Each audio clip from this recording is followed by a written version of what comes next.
यीशु मसीह हमारे लिए बस नहीं, हमारे जैसे प्रभु यीशु मसीह को उसका बलिदान हुए। प्रभु बहुत अच्छे से जानते हैं कि आप किस प्रकार की तकलीफों से आप गुजरते हैं।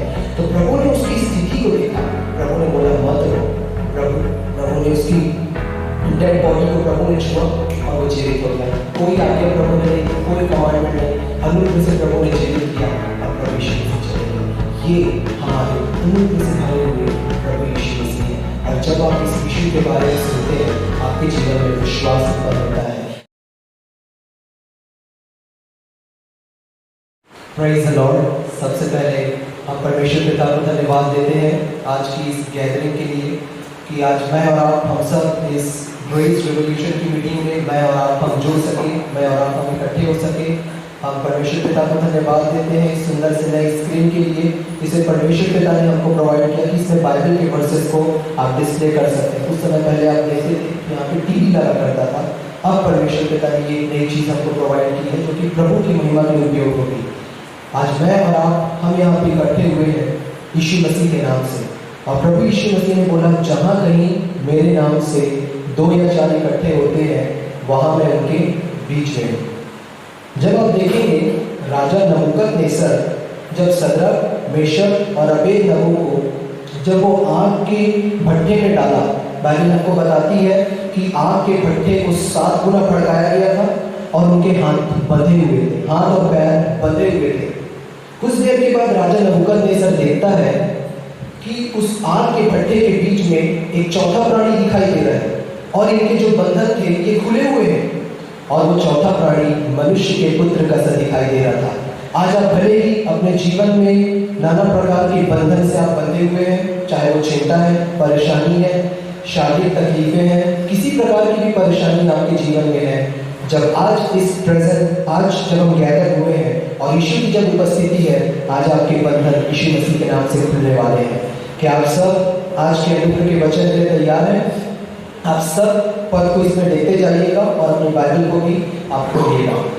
बाइबल मेरे और आपको बताती है यूहन्ना रचित सुसमाचार उसका पहला अध्याय और उसका 17वां पद। यहाँ पे बाइबल मेरे और आपको बताती है कि व्यवस्था मूसा के द्वारा दिया गया, परंतु अनुग्रह और सच्चाई प्रभु यीशु मसीह के द्वारा आई। व्यवस्था जो थी, आज्ञाएं जो थी, वो परमेश्वर पिता ने अपने दास के द्वारा, मूसा के द्वारा परमेश्वर पिता ने भेजा। जैसे कि मैं इस वचन को मैं अपने घर से भी दे सकता हूँ ऑनलाइन, मैं ऑनलाइन भी मैं इसे दे सकता हूँ, वो कहलाएगा कि मैंने वचन दिया। पर बाइबल बताती है कि अनुग्रह और सच्चाई यीशु मसीह के द्वारा पहुंची। जिस प्रकार से मैं यहाँ पे पर्सनल आया हूँ, यदि मैं ऑनलाइन सर्विस करता हूँ तो उतनी ज़्यादा आपको अपनापन, आत्मीयता महसूस नहीं होती है, पर जब मैं यहाँ पे आया हूँ तो एक अपनापन महसूस हो रहा है। बाइबल इब्रानियों में बताती है, जब आप इब्रानियों में पढ़ेंगे कि मूसा परमेश्वर के घर का दास है, यीशु मसीह परमेश्वर के पुत्र है। और दास, आप एक चीज जानते हैं कि जो दास है वो कितना भी वफादार हो, कितना भी विश्वास योग्य हो, मालिक अपनी संपत्ति दास के नाम में नहीं लिखता, वो अपने पुत्र के नाम पर लिखता, चाहे उसका पुत्र जितना भी मूर्ख हो। पर मेरे और आपको बाइबल बताती है कि प्रभु यीशु मसीह मेरे और आपके लिए इस पृथ्वी पर आए। ये एक पर्सनल चीज को रिप्रेजेंट करता है। अब यहाँ पे बाइबल मेरे और आपको बताती है कि प्रभु यीशु मसीह आए। बाइबल बोलती है कि अनुग्रह और सच्चाई यीशु मसीह के द्वारा है। अब बहुत से भाई बहन सोचते हैं कि अनुग्रह और सच्चाई ये 2 अलग अलग चीजें हैं, 2 अलग अलग है अनुग्रह और सच्चाई। पर जब हम इसे देखते हैं, इसी का जब आप 14वां पद को पढ़ेंगे तो आपको मिलेगा कि और वचन देहधारी हुआ। वचन क्या है? प्रभु यीशु मसीह। जब यीशु मसीह ने देह को धारण किया, और बाइबल आगे बोलती है और अनुग्रह और सच्चाई से परिपूर्ण होकर हमारे बीच में डेरा किया, और हमने उसकी महिमा देखी जैसे पिता के एक लौते की महिमा। तो अनुग्रह और सच्चाई कोई अलग अलग वस्तुएं नहीं है, अनुग्रह और सच्चाई एक चीज है और वो प्रभु यीशु मसीह है। जब आप इसी के 17वें पद को जब आप देखेंगे कि अनुग्रह और सच्चाई यीशु के द्वारा आई, तो आई जो है, जबकि ये 2 अलग अलग शब्द हैं, पर जब आप इसका यूनानी चेक करेंगे, ग्रीक, क्योंकि हमारा नया नियम यूनानी भाषा में लिखा गया है, तो यूनान भाषा में जो आई शब्द है वो सिंगुलर प्रोनाउन में है, एक वचन सर्वनाम में है। मतलब अनुग्रह और सच्चाई ये कोई अलग अलग चीज नहीं, ये स्वयं हमारे प्रभु यीशु मसीह है जो हमारे बीच में आए और हमारे बीच में आके डेरा किए। बाइबल मेरे और आपको बताती है कि जब प्रभु यीशु मसीह इस पृथ्वी पर आए, वो मेरे और आपको बचाने के लिए आए, मेरे और आपको जीवन देने के लिए प्रभु यीशु मसीह इस पृथ्वी पर आए। हमारा जीवन ऐसा था कि हमको अपने जीवन का कोई होप नहीं था, कोई आशा नहीं थी कि हमारा जीवन कहाँ है, हम कहाँ जा रहे हैं, हमारा क्या होगा, हम बचेंगे कि नहीं बचेंगे। डेस्परेट कंडीशन जिसे बोला जाता है, एकदम अंतिम स्थिति। परंतु उस अंतिम स्थिति में प्रभु यीशु मसीह हमको बचाने के लिए आए। और बाइबल मेरे और आपको बताती है कि जब प्रभु यीशु मसीह आए तो अनुग्रह और सच्चाई यीशु के द्वारा आए। तो अनुग्रह क्या है? आज हम सब बोलते हैं अनुग्रह के द्वारा हमारा उद्धार हुआ, अनुग्रह अनुग्रह। तो अनुग्रह क्या है? यदि आप अनुग्रह की परिभाषा देखेंगे, अनुग्रह इब्रानी शब्द हेसेड से आया है। जब आप पुराने नियम में पढ़ेंगे, यहोवा का धन्यवाद करो क्योंकि वह भला है और उसकी करुणा सदा की है। करुणा के जो इब्रानी शब्द है वो है हेसेड, जिसका मतलब होता है अनुग्रह। तो परमेश्वर का अनुग्रह का मतलब होता है वो आशीष, वो वरदान जिसके योग्य मैं और आप हम नहीं हैं, फिर भी वो आशीष मेरे और आपको मिलती है, ये कहलाता है अनुग्रह। जैसे कि क्षमा, हमने कोई ऐसा काम नहीं किया कि हमें क्षमा मिले। धर्म का वरदान, हमने कोई ऐसा काम नहीं किया कि हमको धर्म का वरदान मिले। हमने कोई ऐसा काम नहीं किया कि आज सारी जो सुख और विलासताएं की चीजें जो आज हमको मिलती है, परंतु ये आज हमको मिलती है इसलिए कि प्रभु यीशु मसीह ने मेरे और आपको दी। ये परमेश्वर का अनुग्रह है। बाइबल मेरे और आपको बताती है, जब आप पढ़ेंगे दूसरा कुरिन्थियों उसका 5वां अध्याय और उसका 21वां पद, ये मेरे पसंदीदा पदों में से एक है। और ये वाला जो पद है ये मेरे कमरे में मैं फ्रेम करके रखा हूँ, और मैं जहाँ भी प्रीचिंग करता हूँ मैं हमेशा बोलता हूँ इस पद को लिख लीजिए, याद कर लीजिए और हमेशा अंगीकार करिए। यहाँ पे बाइबल बोलती है जो पाप से अज्ञात था, कौन? प्रभु यीशु मसीह। वो पाप नहीं जानते थे, जो पाप से अज्ञात था उसी को उसने, परमेश्वर पिता ने हमारे लिए पाप ठहराया कि हम उसमें होकर, यीशु में होकर परमेश्वर की धार्मिकता बन जाए।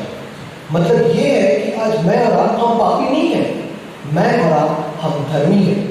और अब आप बोलेंगे कि अभी तुम कैसे बोल रहे हो कि हम धर्मी हैं?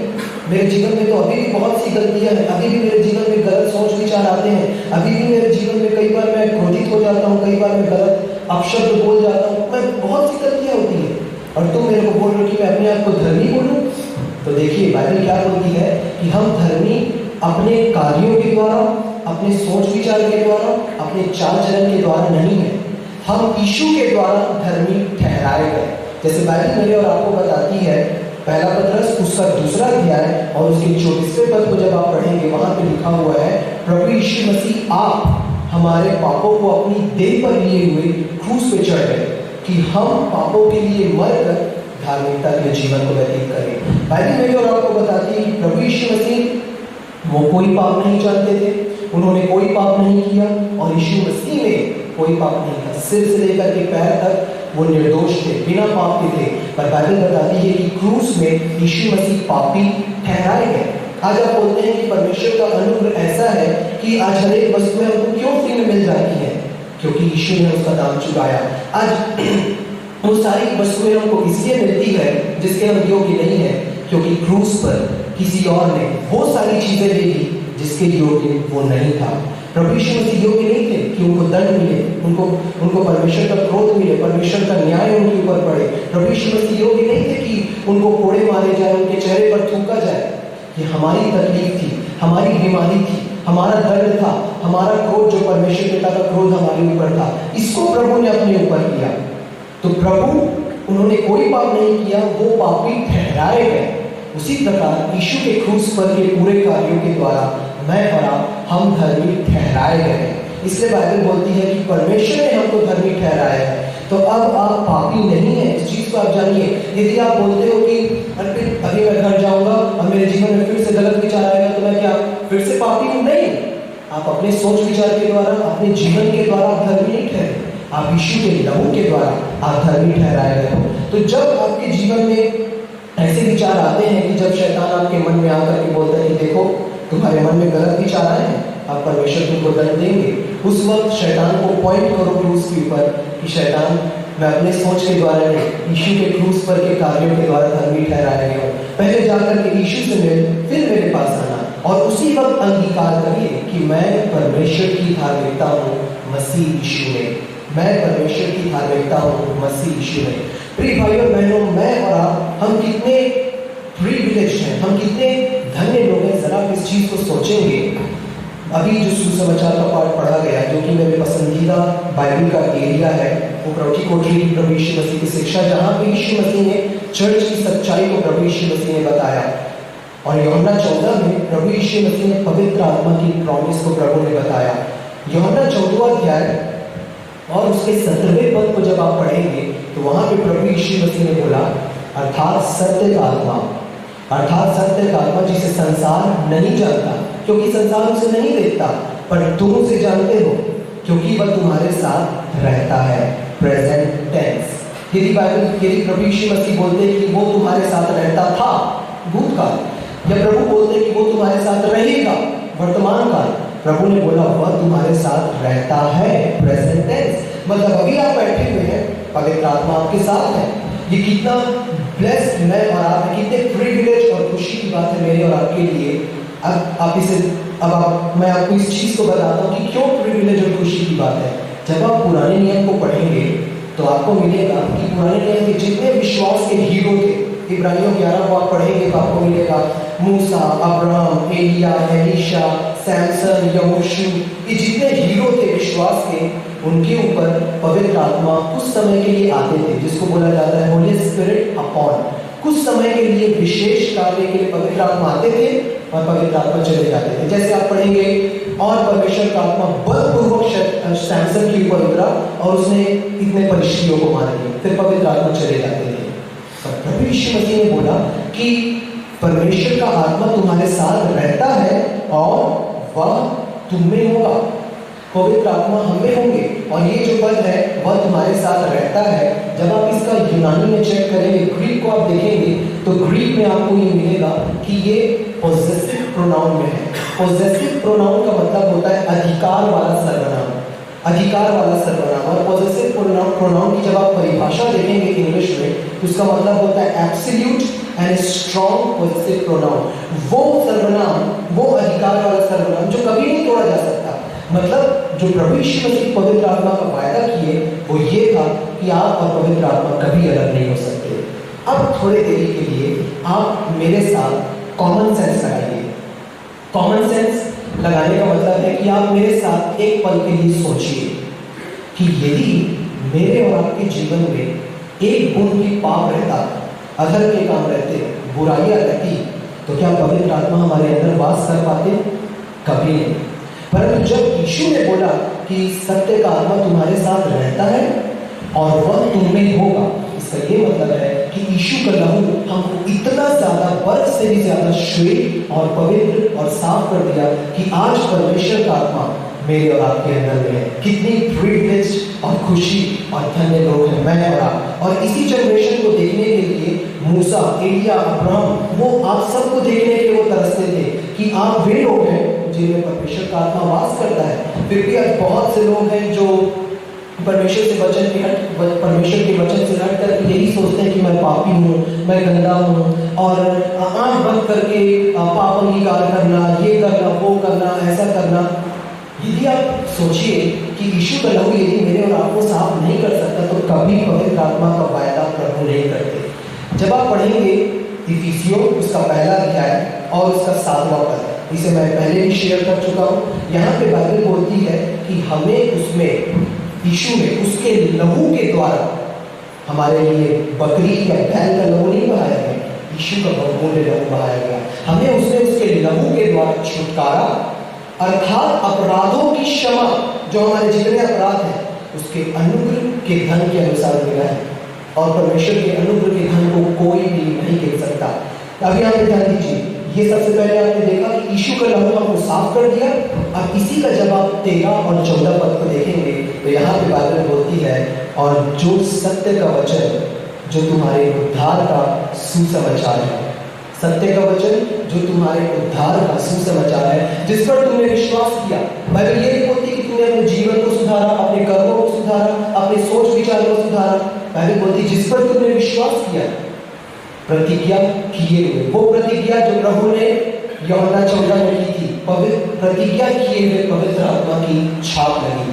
वह उसके मोल लिए हुए, इसी का 14वां पद, वह उसके मोल लिए, मतलब आप कोई साधारण नहीं है, अब आप यीशु मसीह के लोग हैं। यीशु ने दाम देकर आपको मोल लिया है, वह उसके मोल लिए वो के लिए उसकी छुटकारे में मिरास का बयान है। अब इसे आप देखिए, उसकी महिमा की स्तुति आखिरी में बाइबल बोलती है। यहाँ पे जब आप देखेंगे बयाना शब्द को यदि मैं सीधे शब्दों में समझाऊं, डाउन पेमेंट ऐसा शब्द है जिसको आप सब जानते हैं। डाउन पेमेंट का मतलब होता है कि मैं इस वस्तु के लिए इतना पैसा दे रहा हूँ, अभी मेरे नाम पर है, उस समय बाद आकर के मैं इसको ले जाऊंगा। जब पवित्र आत्मा आप में है, यीशु के लहू से आप साफ हो गए हैं, पवित्र आत्मा आज आप में है, इसका मतलब है कि बहुत जल्दी जब प्रभु आने वाले हैं रैप्चर में, मैं और आप प्रभु यीशु मसीह के साथ मैं और आप प्रभु यीशु मसीह के साथ जा रहे हैं। पवित्र आत्मा का जो प्रेजेंस हमारे साथ है, ये पहचान है कि वी बिलोंग्स टू जीसस। मैं और आप, हम यीशु के लोग हैं। फिर भी से आज बहुत से भाई बहन इस सच्चाई से, इस ट्रुथ से अनजान है। और इसका रीजन आज जब आप देखेंगे प्रभु की भेड़ों को, प्रभु की भेड़ें भटकी हुई सी हैं, थकी हुई सी हैं, चर्च नहीं आते हैं, नाना प्रकार की गलतियों में फंसे हुए हैं, गलत काम में फंसे हुए हैं, ये कर रहे वो कर, नाना प्रकार की चीजें हैं। इस पे मैं प्रभु की भेड़ों का कोई दोष नहीं पाता। मेरी बात को बहुत ध्यान से समझिए। भेड़ों का काम क्या है? भेड़ों का काम है अपने चरवाहे के पीछे चलना। और यदि एक चरवाहा अपनी भेड़ों को ऊंट कटारों की ओर ले जा रहा है, उस जगह पर ले जा रहा है जहाँ पे गड्ढे हैं, उस जगह पर ले जा रहा है जहाँ पे भेड़िए हैं, उस जगह पर ले जा रहा है जहाँ पे तकलीफें हैं, परेशानी है, और भेड़ यदि गड्ढे में गिर जाती है या भेड़िया उन्हें फाड़ खाता है, तो भेड़ों का कोई दोष नहीं। दोष या गलती उस चरवाहे की है। उसी प्रकार से आज बहुत से हैं जो प्रभु की भेड़ों की बिल्कुल भी चिंता नहीं करते, लेकिन मेरे और आपको बाइबल बताती है कि जो सच्चा चरवाहा है वो हमेशा अपनी भेड़ों की चिंता करता है। वो हमेशा उन्हें हरी हरी चराइयों में बैठाता है, उन्हें सुखदाई जल के झरने के पास ले आता है, जिससे आपके जी में जी आ जाता है। ये हमारे सच्चे चरवाहे हैं। आज बहुत से लोग प्रभु की भेड़ों को ब्लेम करते हैं, उंगली दिखाते हैं, फिंगर वैगिंग पिचिंग जिसे बोला जाता है, तुम गंदे लोग हो, तुम बुरे लोग हो, तुम ऐसा करते हो, तुम ऐसा करते हो, ये हो वो हो, ऐसे प्रकार की बहुत ढेर सारी बातों को बोला जाता है। पर जब आप प्रभु यीशु मसीह को देखेंगे, हमारे प्रभु यीशु मसीह बहुत ब्यूटीफुल है। और मेरे को अपने प्रभु यीशु मसीह को जब मैं वचन में देखता हूँ, मेरे को बहुत ज़्यादा आनंद आता है। और इसीलिए आज मैं इस मीटिंग को प्रभु ने रखा कि आप भी यीशु को उसके अनुग्रह में आप देख सकें। देखिए मत्ती रचित सुसमाचार उसका 9वां अध्याय और उसका 36वां पद। यहाँ पे जब प्रभु यीशु मसीह ने भीड़ को देखा, यदि कोई फरीसी भीड़ को देखता, ध्यान दीजिए, फरीसी यदि भीड़ को देखता तो क्या बोलता? अरे बाप रे, इतने गंदे लोग, भगो हमारे पास से भगो, हम पवित्र, हमारा परिवार पवित्र, दूर रहो, इनकी परछाई भी नहीं आनी चाहिए। इस प्रकार से वो लोगों को, या हमारे छत्तीसगढ़ी में एक शब्द दूध काटना, उन्हें बुरी तरीके से भगा देते। लेकिन प्रभु यीशु मसीह ने जब भीड़ को देखा, उन पर तरस खाया, क्योंकि वे उन भेड़ों के समान थे जिनका कोई रखवाला ना हो। वे उन भेड़ों के समान थे जिनका कोई रखवाला ना हो। आज यदि प्रभु की भेड़ें भटकी हुई है, इसका सिम्टम है कि आज रखवाले की कमी है। पर सच्चा चरवाहा वो किसी न किसी रूप से प्रभु की भेड़ों के पास रीच करेगा। जैसे आप देखोगे कुरनेलियुस, वो अन्य जाति था, इटालियन पलटन का सूबेदार था, वो बहुत दान करता था, प्रार्थना करता था। प्रभु ने पतरस को भेजा उसके पास, किसी न किसी रूप से प्रभु अपनी भेड़ों को वो बचाएंगे। जब आप सोचेंगे कि प्रभु इस पृथ्वी को जब वो छोड़ करके गए, सबसे करीब उनके हृदय के पास क्या था आप जानते हैं? सबसे करीब आप सब थे। प्रभु को आपकी बहुत चिंता थी। वो जान रहे थे कि आने वाला समय भविष्य का कैसा है, और आपकी बहुत चिंता प्रभु को थी। इसलिए यूहन्ना 21वें अध्याय में प्रभु यीशु मसीह जब वो गलील झील के पास बैठे थे अपने स्वर्गारोहण से पहले, प्रभु ने 3 बार पतरस को बोला, पतरस क्या तू मुझसे प्रेम करता है? पतरस, और यहाँ पे जो प्रभु ने बोला क्या तू मुझसे प्रेम करता है, यहाँ पे जो ग्रीक शब्द है वो है अगैपे, और ये वही प्रेम है जो परमेश्वर ने हमसे किया। कोई भी आपको अगैपे प्रेम से प्रेम नहीं कर सकता। परमेश्वर ने जगत से ऐसा प्रेम किया, अगैपे प्रेम। इसीलिए जब प्रभु ने बोला पतरस क्या तू मुझसे प्रेम करता है, पतरस जान गया कि प्रभु क्या प्रेम के लिए बोल रहे। पतरस बोला नहीं प्रभु, मैं तुझसे प्रीति रखता हूँ।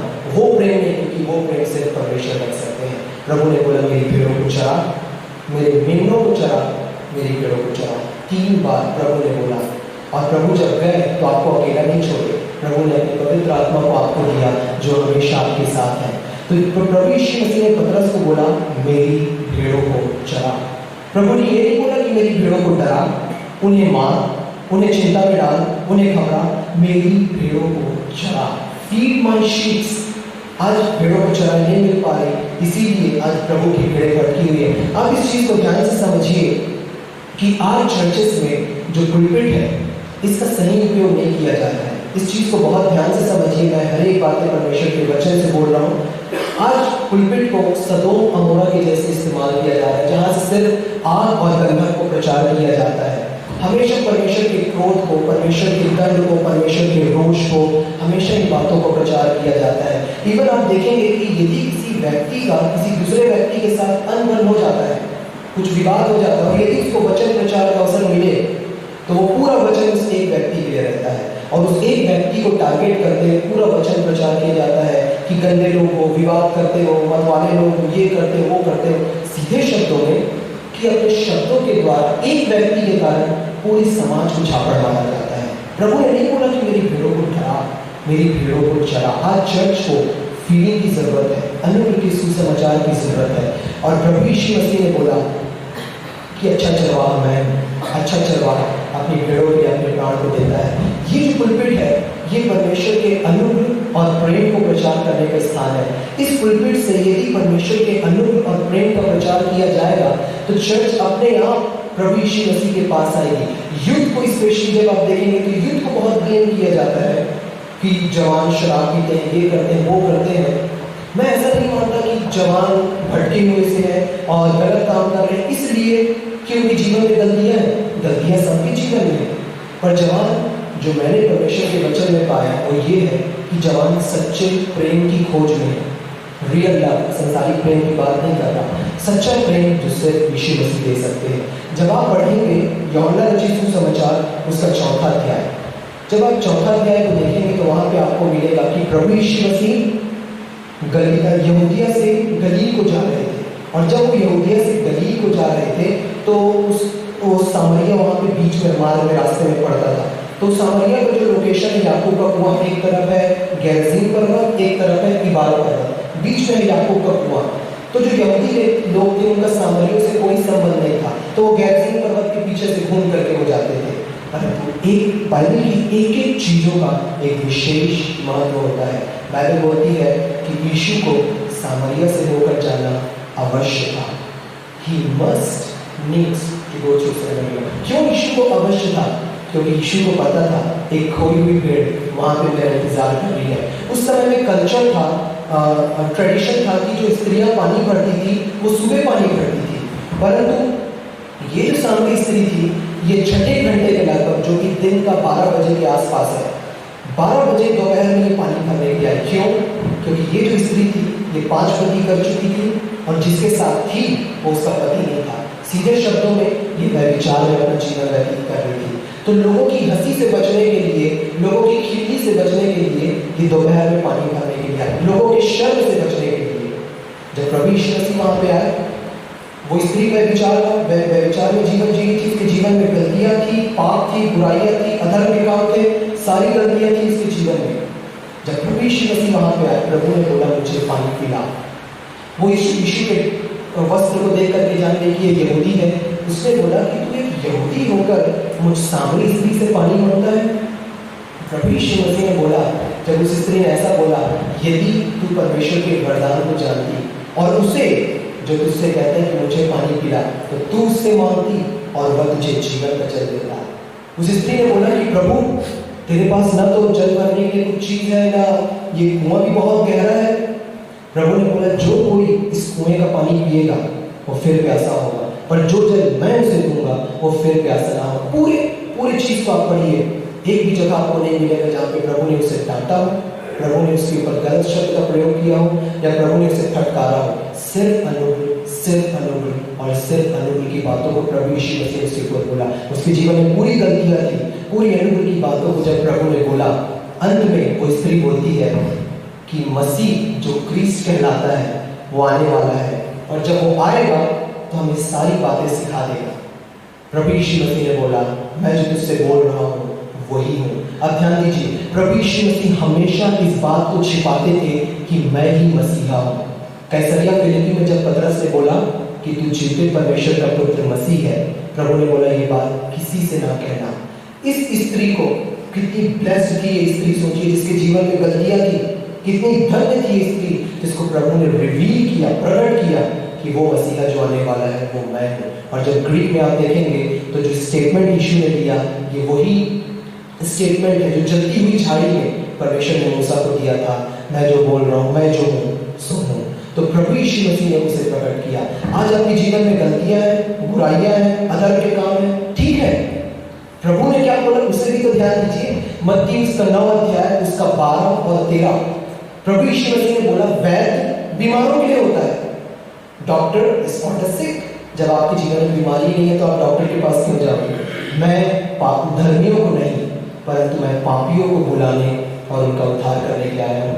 आज जब आप बोल रहे हैं कि मेरे जीवन में गलती है, मेरे जीवन में बुराई है, मेरे जीवन में अधर्म है, आप ही वो है जिसको बचाने के लिए प्रभु यीशु मसीह आए, आप ही वो है जिसका उद्धार करने के लिए प्रभु यीशु मसीह आए। और जब आप प्रभु के उस अनुग्रह को, उस प्रेम को और उस क्षमा को जो प्रभु फ्रीली ऑफर करते हैं, जब आप उसे रिसीव करोगे, आप उसे लेओगे, प्रभु आपको वो बातें बताएंगे जो और कोई नहीं जानता। जैसे प्रभु ने इस स्त्री के ऊपर प्रकट किया कि मैं जो तुझसे कह रहा हूँ मैं वही हूँ। जब आप यीशु के अनुग्रह को अपने जीवन में लेते हो, प्रभु वो सारी बातों को, स्वर्ग की बातों का आपके ऊपर प्रकट करेंगे जो और कोई नहीं जानता। और ये स्त्री कुछ देर पहले ये लोगों से शर्मा रही थी और लोगों से घबरा रही थी, लोगों से डर रही थी कि मुझे हंसी उड़ाएंगे।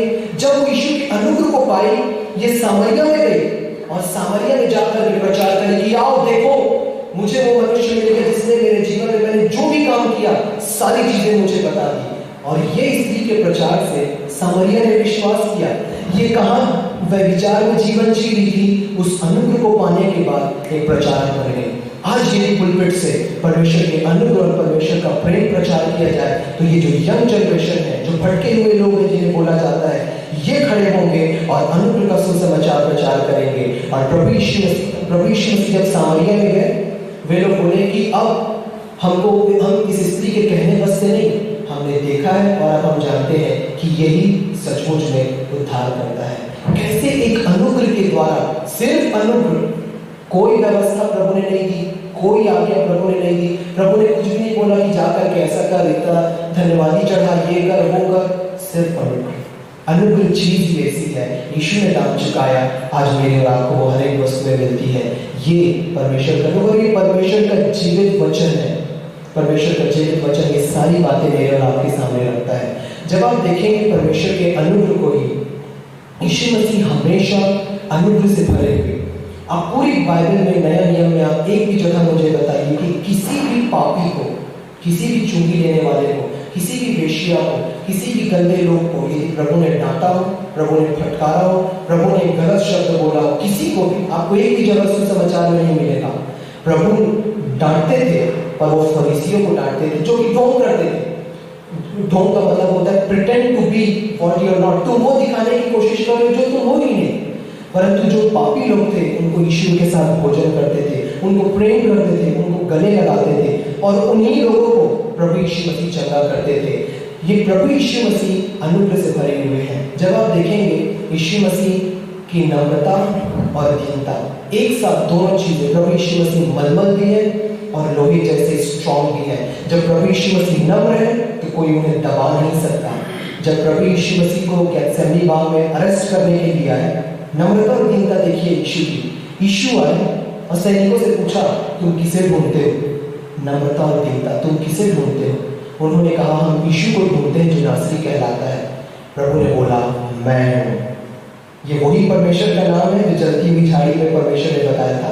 और यूहन्ना 18 में आपको मिलेगा कि जैसे प्रभु ने बोला मैं हूं, वो सैनिक जो तलवार और लाठी लिए थे पीछे हो गए और पीछे होकर के जमीन में गिर गए। एक समय में नम्रता और दीनता, एक समय में यीशु की सामर्थ, एक समय में वो मलमल जैसे सॉफ्ट है, एक समय में वो लोहे जैसे स्ट्रॉन्ग है। जब वो नम्र और दीन है कोई उन्हें नहीं दबा सकता, जब वो स्ट्रॉन्ग है तो कोई भी उन्हें ब्रेक नहीं कर सकता। ये हमारे प्रभु यीशु मसीह है। लूका रचित सुसमाचार उसका 7वां अध्याय को जब आप पढ़ेंगे, वहां पे आपको मिलेगा कि जब प्रभु यीशु मसीह नाइन नगर में, जब प्रभु यीशु मसीह गए, नाइन नगर में एक विधवा थी, उसका बेटा मर गया था और उसकी अर्थी को, उसकी डेड बॉडी को लोग बाहर लेकर के आ गए थे। प्रभु यीशु मसीह वहां पे पहुंचे।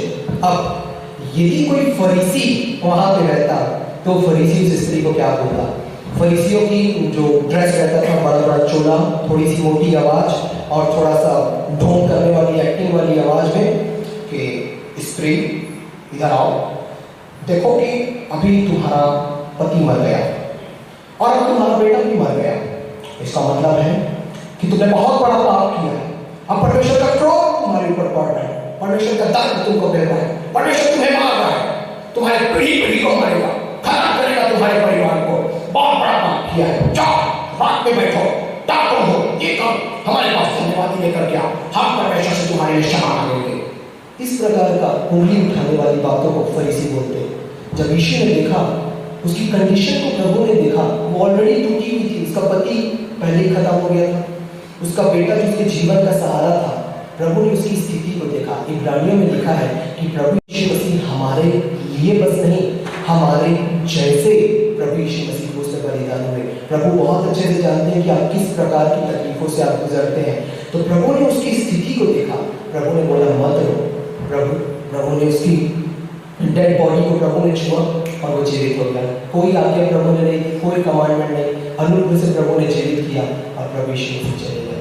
ये हमारे अनुग्रह से भरे हुए प्रभु यीशु मसीह हैं। और जब आप इस यीशु के बारे में सुनते हैं, आपके जीवन में विश्वास उत्पन्न होता है। फाइनल पॉइंट से हम इस मैसेज को क्लोज करेंगे, जो कि पाया जाता है मरकुस रचित सुसमाचार उसका 5वां अध्याय और उसके 25 पद से जब आप देखेंगे कि जब प्रभु यीशु मसीह याईर के घर जा रहे थे, याईर के घर जाते हुए एक स्त्री प्रभु यीशु मसीह के पास आई और वो स्त्री को 12 वर्ष से लहू बहने का रोग था, 12 वर्ष से। और इसी में आप नीचे पढ़ते जाएंगे तो आपको मिलेगा कि वो बहुत अच्छे अच्छे वैद्यों के पास गई, बहुत अच्छा उपचार करी 12 सालों में, पर उसकी स्थिति और भी ज्यादा खराब होती गई। वो और भी रोगी होगी, बाइबल आपको बोलती है, वो और भी ज्यादा बीमार हो गई। परंतु कुछ ऐसा हुआ कि वो स्त्री अपनी चंगाई को पाने के लिए तैयार हो गई और वो बाइबल में और आपको बताती है, वह यीशु की चर्चा सुनकर, अब रुक जाइए, वह यीशु की चर्चा सुनकर, क्या सुना होगा उस स्त्री ने? इस स्त्री ने जो भी सुना होगा, मैं विश्वास करता हूं कि उस स्त्री ने जो भी सुना था वो अनुग्रह से भरा हुआ मैसेज रहा होगा। यदि वो स्त्री सुनती है कि यीशु मसीह फरीसियों से अलग नहीं है, वो लोगों को अपने पास आने नहीं देते, पापियों को छूते हैं तो उन्हें दंड दे देते हैं, यदि वो प्रभु यीशु मसीह की कोई आते हैं उन्हें बीमार कर देते हैं और बीमारी के द्वारा उनको ताड़ना देते हैं, प्रभु यीशु मसीह कभी भलाई नहीं करते, हमेशा लोगों को डांटते रहते हैं, यदि वो ऐसी चर्चा को सुनती तो कभी उसके मन में विश्वास नहीं आता।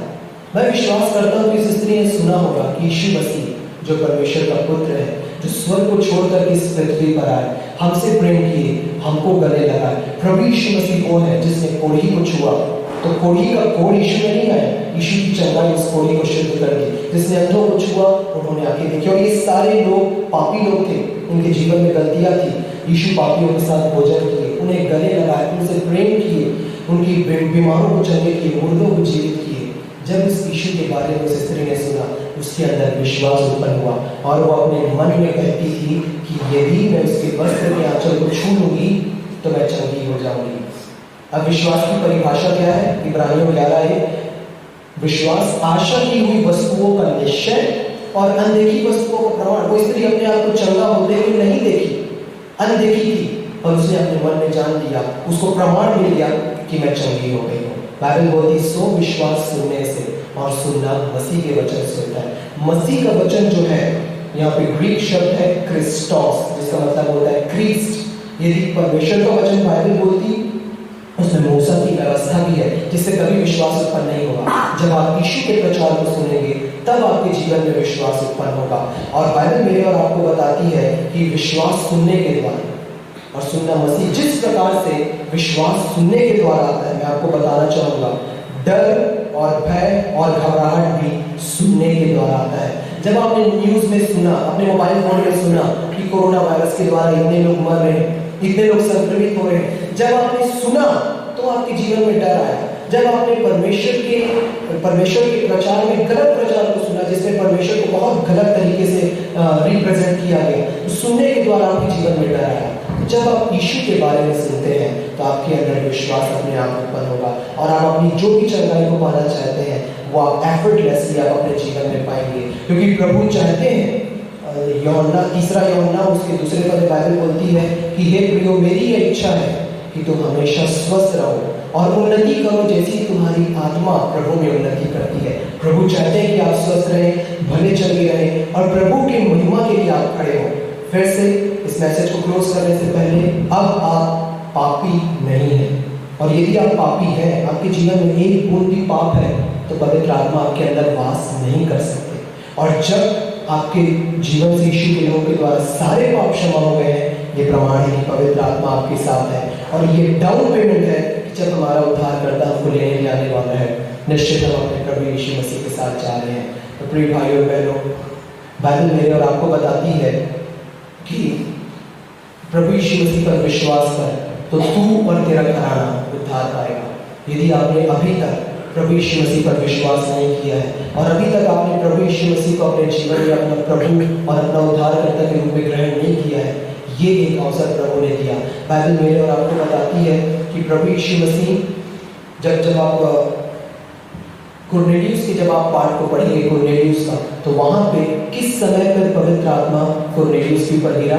जब पतरस ने प्रचार किया और इस एक मनुष्य के द्वारा तुम सबको पापों की क्षमा मिलती है, उसके नीचे पर बाइबल हमको बताती है और पवित्र आत्मा उन सब के ऊपर आ गए। और पवित्र आत्मा आने का मतलब है कि पवित्र आत्मा ने उन्हें गले लगाया, एम्ब्रेस किया। तो जब आप इस चीज को जानते हैं और आप चाहते हैं कि मैं यीशु मसीह को अपने जीवन में ग्रहण करूं और अपने सारे पापों की क्षमा के लिए मैं परमेश्वर को धन्यवाद देके यीशु को अपने जीवन में ग्रहण करूं, तो मैं चाहूंगा कि आप सब अपने स्थान में अपने स्थान में खड़े हो और मेरे पीछे प्रेयर करें, कॉन्फेस करें यीशु मसीह को और अपने जीवन में यीशु को as your personal lord and as your personal saviour अपने जीवन में ग्रहण करें। जितने इस वीडियो के द्वारा मुझे सुन रहे हैं, आप जहाँ कहीं से भी सुन रहे हैं, आप वहीं से इस प्रेयर को करेंगे। प्यारे पिता परमेश्वर, मैं आपको धन्यवाद देता हूँ कि आपने मेरे लिए अपने बेटे को, अपने प्यारे बेटे को, अपने बेटे को जिससे आप प्रेम रखते थे ना रख छोड़े, पर मैं धन्यवाद देता हूँ कि मेरे लिए आपने प्रभु यीशु मसीह इस पृथ्वी पर भेजे। मैं धन्यवाद देता हूँ कि प्रभु यीशु मसीह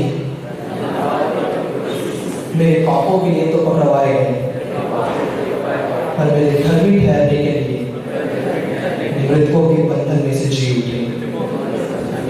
मैं धन्यवाद देता हूँ कि आज प्रभु यीशु मसीह वो जीवित है और आपकी दाहिनी ओर विराजमान है, और आपने मुझको यीशु में अपनी दाहिनी ओर विराजमान किया है। मैं धन्यवाद देता हूँ इस प्रेम के लिए। यीशु मसीह मेरे प्रभु और मेरे उद्धार करता है, आज से युगानुयुग के लिए। धन्यवाद प्यारे पिता, यीशु मसीह के नाम से मांगते हैं, आमीन। यदि आपने ये प्रेयर की है तो अब आप मसीह यीशु में नई सृष्टि है, हर एक पुरानी बातें बीत चुकी हैं। अब हम परमेश्वर की ब्लेसिंग को हम रिसीव करेंगे। जब परमेश्वर की आशीष आती है तो परमेश्वर की, अभी हम प्रेस्बिटर इंचार्ज के द्वारा हम इसके बाद अंतिम प्रार्थना और आशीष में जाएंगे। ये वाली जो ब्लेसिंग्स है मैं आप सबके लिए प्रेयर करूंगा परमेश्वर की प्रोटेक्शन के लिए। आप में से जितनों के पास जितनों की प्रेयर रिक्वेस्ट आई है हर एक के लिए। और जब मैं आपके लिए प्रेयर करता हूँ तो डिक्लेयर करिए अभी हाँ और आमीन के साथ। जैसे मरकुस में बाइबल बोलती है कि पहले तुम प्रतीति करो कि तुम्हें मिल गया है और वह तुम्हारे लिए हो जाएगा। तो आप हाँ और आमीन के साथ अभी इसी बात यीशु की ब्लेसिंग को रिसीव करिए। इस पूरे आने वाले सप्ताह में परमेश्वर पिता आप में से हर एक को, आपको और आपके परिवार को अब्राहम की आशीष से आशीषित करे। परमेश्वर पिता अपने मुख का प्रकाश आपके ऊपर चमकाए। परमेश्वर पिता व्यवस्था विवरण 28 की आशीष से आपको आशीष देवे। परमेश्वर पिता इस पूरे आने वाले सप्ताह में हर एक कोविड-19 के वायरस से हर एक ब्लैक फंगस से, हर एक डेल्टा वेरिएंट से और हर एक प्रकार के उस खतरों से जिसे हम जानते भी नहीं। परमेश्वर पिता आपको प्रोटेक्ट करे, परमेश्वर पिता आपको आशीष दे दे और परमेश्वर पिता आप में से हर एक को, आपको और आपके परिवार को आशीष दे दे कि आप प्रभु यीशु मसीह की ज्ञान और प्रकाश में आप हमेशा आगे बढ़ते चले जाएं, कि आपके मन की आंखें ज्योतिर्मय हो जाए और आपका विश्वास हमेशा प्रभु में आगे बढ़ता चला जाए। यीशु मसीह के नाम से आमीन। God bless you all. Thank you.